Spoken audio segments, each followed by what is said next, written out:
Jesus disse um dia: não vos chamarei mais de servos, mas chamarei vocês de amigos. Mas quantas e quantas pessoas trocam a amizade do Senhor Jesus, trocam a amizade de Deus por amizades mundanas. Trocam suas amizades de Deus com Deus, amizade de Deus por pessoas lá fora, não é? Pessoas que nos afastam do Senhor, pessoas que nos distanciam do Senhor, pessoas que nos distanciam da casa de Deus. Nós temos que tomar cuidado, irmão. E eu pergunto: quem são os seus amigos? Quem são suas amigas? Eles te aproximam de Deus ou eles te afastam de Deus? Agora eu queria falar sobre realidades, irmãos. Falamos sobre ilusões, agora nós vamos falar sobre realidades. 3 realidades aqui vividas pelo filho que abandonou o pai. A primeira realidade foi a realidade do afastamento do pai. As coisas começaram a entrar em ordem na vida do moço quando ele descobriu que o seu problema não era a crise econômica ou sua falta de recursos, mas o seu problema foi ocasionado porque ele se afastou do pai. Ele se ausentou do pai. Ele pensou que poderia viver longe do pai e descobriu que não dava para ficar longe do pai. Ele descobriu, meus amados, que viver longe do pai era frustrante, era triste, era angustiante. Viver longe do pai era uma angústia. E esta é a primeira realidade. Viver longe de Deus é muito frustrante. Todas as ilusões que nos mantêm aparentemente de pé acabam se desmoronando se o Pai não estiver presente na nossa vida, irmãos. Viver longe de Deus é destrutivo. Viver longe de Deus é angustiante. Viver longe de Deus é frustrante. A segunda verdade desse moço foi que ele se arrependeu. Foi o arrependimento. O texto fala que ele caiu em si. Ele fala: agora eu caí em si. Eu percebi que eu não poderia viver longe de Deus. Então eu vou voltar para casa e pedir perdão ao meu pai. E ele acaba dizendo para o pai: pai, pequei contra os céus, pequei contra Deus, pequei contra o Senhor. Arrependimento, quebrantamento, não é? Às vezes falta isso para nós, mas esse arrependimento, esse quebrantamento de rasgar não nossas vestes, mas os nossos corações diante de Deus, não é? Teve um pastor que escreveu um artigo falando sobre o arrependimento. Ele disse: o arrependimento tem origem na alma, que através da consciência reflete no corpo físico. É uma virtude divina concedida aos humanos para que sejam reabilitados perante o Criador. Arrependimento significa mudança de posição. E ele completa: bem-aventurados os que já pecaram, os que já deram vexames, os que já se desviaram da vontade de Deus, mas voltaram quebrantados e arrependidos à presença do Pai. A palavra-chave da Bíblia, meus amados, é arrependimento, quebrantamento.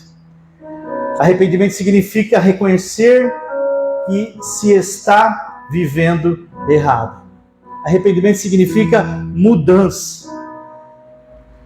A Bíblia diz lá em Lucas, é Jesus falando em Lucas 15, 7, que existe uma festa quando um pecador se arrepende. Quebrantamento, arrependimento é alegria para Deus, é alegria lá no céu. A terceira realidade, meus amados, o perdão.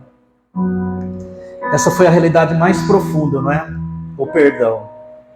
Na realidade, o pai estava esperando por ele. E o pai o viu de longe, o pai viu o seu filho de longe. É engraçado, não é? Que todos viram um mendigo, mas o pai conseguiu ver o filho. Os empregados falaram: olha, tem um mendigo vindo lá, talvez ele veio para pedir comida, mas o pai falou: não é um mendigo, é o meu filho. Ali todos viram um moço coberto de trapos, mas o pai viu o filho.